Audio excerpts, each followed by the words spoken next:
Bueno, ya que hablamos del ambiente preelectoral, de si sacan partido unos u otros, pues vamos a analizarlo en nuestra mesa con Roy Campos, presidente de Consulta Mitofsky, y con Francisco Abundis, director de Parametría, quienes me da muchísimo gusto tenerlo aquí en el estudio. Paco, ¿cómo estás? Mario, un gusto estar contigo. Roy. Buenos días, Mario. ¿Cómo estás, primo? Primo.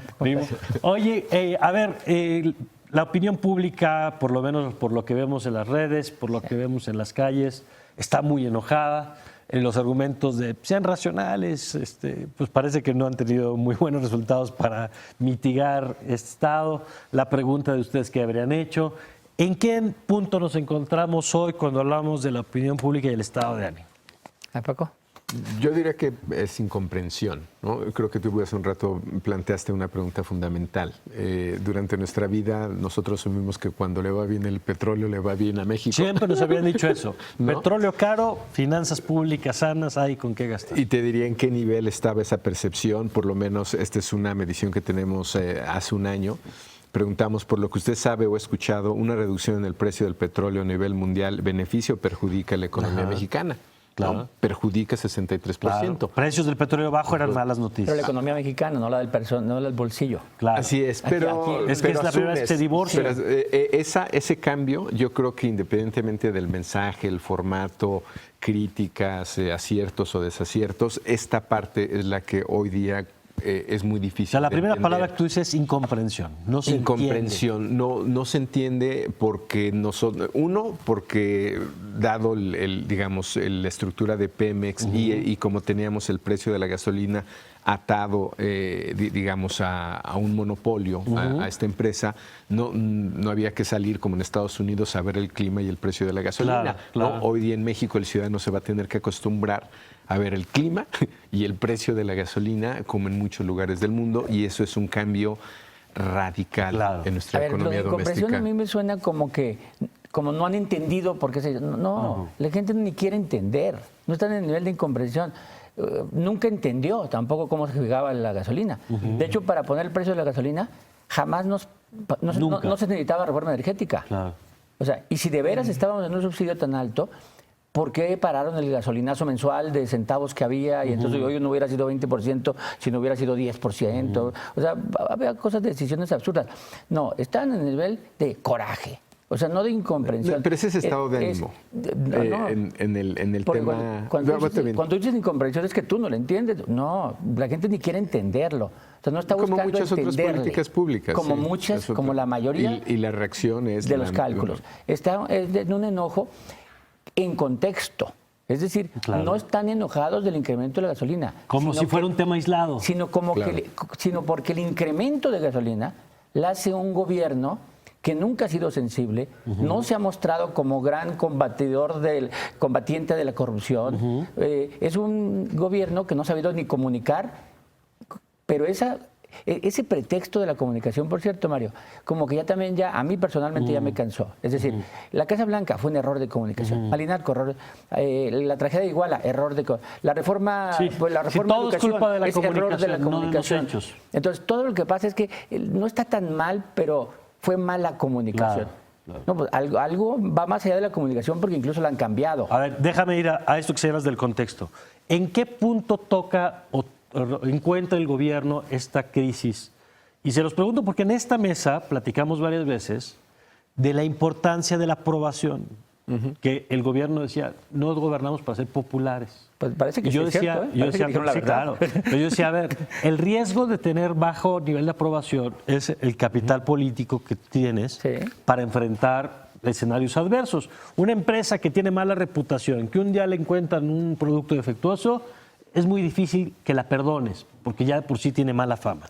Una empresa que siempre ha sido buena, transparente, tiene buenos vínculos con sus clientes, con sus proveedores, tiene una crisis, bueno, todos tenemos malos momentos.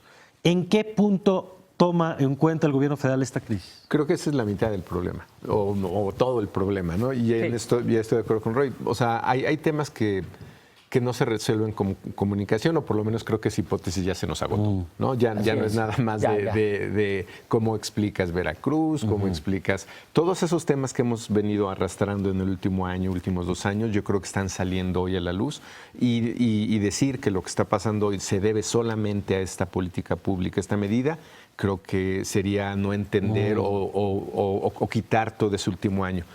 Creo que es muy, y eso sería en términos de comunicación y en lo que hemos visto en noticias, sí impresiona la estrategia del PRI, por lo menos, creyendo que se puede deslindar de temas de sus gobiernos locales. Y durante el último año, no es casual que buena parte de lo que estamos viendo pasa con particular énfasis y violencia en Veracruz. Durante el último año, y corrupción. Y porque es donde se te juntan los temas. Todo pasa por corrupción. Todo pasa por corrupción. Pero creer que te puedes desvincular de ese tema acusando hoy o diciendo que va a ser justicia sobre un gobernador es creer que puedes romper el tema y partirlo en dos o es un antes y después. No, la gente lo vive como un continuo. Claro. Entonces, hoy el precio de la gasolina y hablo de desconcierto, de incomprensión, porque no hay argumento hoy que funcione. No creo. O sea, por eso ya no es un tema de comunicación. Claro. Es una molestia acumulada. Yo ya no sé si es del último año. Llevamos 2 años. Que por lo menos, llevamos por el 14. tercero. Por lo menos desde el 14, pareciera que hay un cambio hoy. A la 1 de la tarde hay un anuncio de la presidencia. Sí. Creo que hay una señal porque por lo menos se anuncia como programa de protección de la economía de las familias. Y por lo menos ya se amplía un poquito y lo que han adelantado en algunos medios es que habrá cosas de austeridad. O sea, ya entienden que no es un debate aislado el precio de la gasolina, sino que tiene que ver con otros cosas. Que no es racional todo. Que no, claro.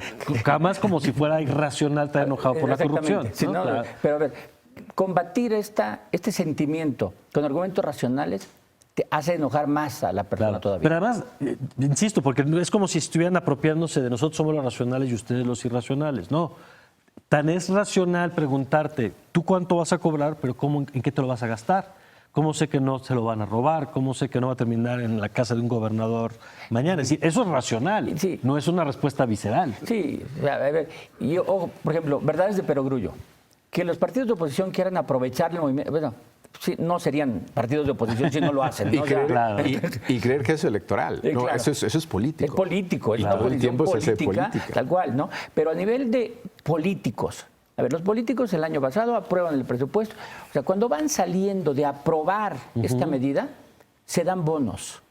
Así es. O sea, genera en diciembre el tema de políticos que se dan bonos que no merecen y que los voy a regresar y que los voy a donar. O sea, ponen un ambiente de enojo por un tema y luego se enteran que estos mismos políticos son los que aprobaron este gasolinazo. Claro. O sea, deberían haber empezado de autoridad. Mira, hoy hay eventos, hay una supermarcha, hay este anuncio de la presidencia y la reunión de la CONAGUA, en donde la CONAGUA hay gobernadores que ya tomaron medidas. O sea, ya Sinaloa, Quirino, Durango, Rosas de Ispuro, donde ya tomaron medidas de la austeridad, donde no se cobra tenencia, no se cobran las placas, el pago de los celulares y las gasolinas por parte de los funcionarios. O sea, hay varias medidas que la gente, que deberían haber hecho antes. Hoy no sirven tampoco. Claro. Hoy, quién sabe si lo hacen, diga, bueno, entonces ya súbeme la gasolina. No. A ver. Ahora, nada más, en esa parte no estoy seguro que la reflexión pública llegue tan lejos y abarque a toda la clase política. Por lo menos en las mediciones que tenemos ahora, la responsabilidad va sobre el gobierno federal y sobre... pero son manera de tomar distancia.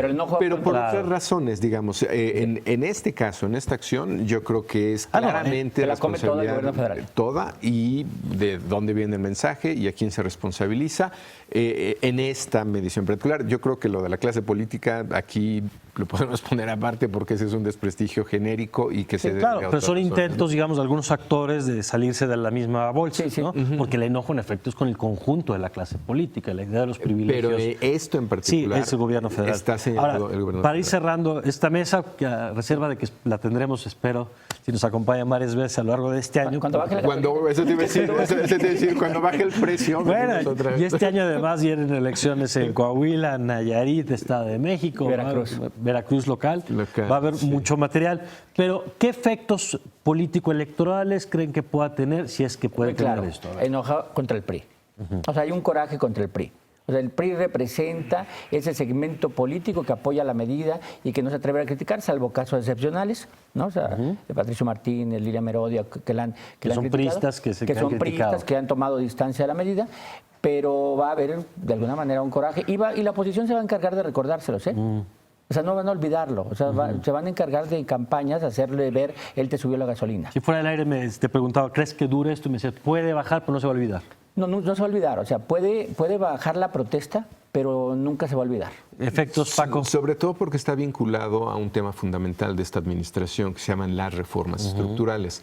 Y eso voy otra vez con el tema de enojo, incomprensión, desconcierto de cómo es que esto no tiene que ver con la reforma estructural. Si antes pues el precio de la gasolina no variaba, ¿no? Varía hoy día precisamente por esa reforma. Entonces, no es solamente el evento como tal lo que está pasando ahora, sino esto lo puede rastrear hasta reformas que se dieron en 2013. Por eso sí creo que hablar de, digamos, 2013 algunos en series lo tenemos como el año del punto de inflexión donde la desaprobación, que era lo que preguntabas hace un rato, rebasa a la aprobación que tiene que ver al final de la fiscal. Entonces fue prácticamente, venimos arrastrando 14, 15, 16, 2 años y medio, 3 años. Yo creo que en algún punto tendríamos que ver este tipo de manifestaciones, ¿no? Que no son distintas a otras, ¿eh? Es decir, el énfasis se siente muy distinto por el acumulado. Pero si revisamos hoy, por ejemplo, la primera plana de reforma, lo que publica Lorena Becerra, si ves el nivel de acuerdo con las marchas, con el boicot a productos, con el rechazo al saqueo de comercios, eso es, te diría, es una medición que prácticamente se podría haber hecho hace un año y es muy similar. Es decir, es muy estable. Muy bien. Pues muchas gracias, Al contrario, Mario. Gracias, Paco. Al contrario, un gusto. Gracias.